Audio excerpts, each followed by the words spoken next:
I try to find many good effective therapy. I study and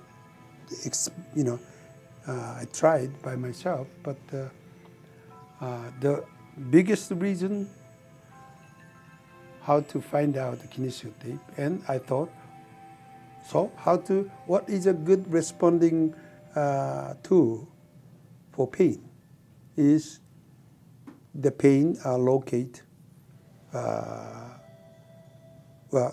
That time, 40 years ago, pain center locate second layer of skin, dermis.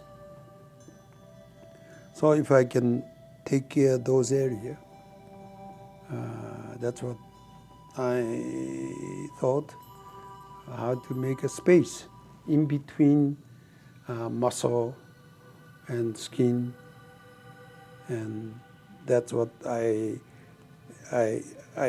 created a tape to how to make a space in between skin and muscle. It's called a fascia area. So the muscle can also move better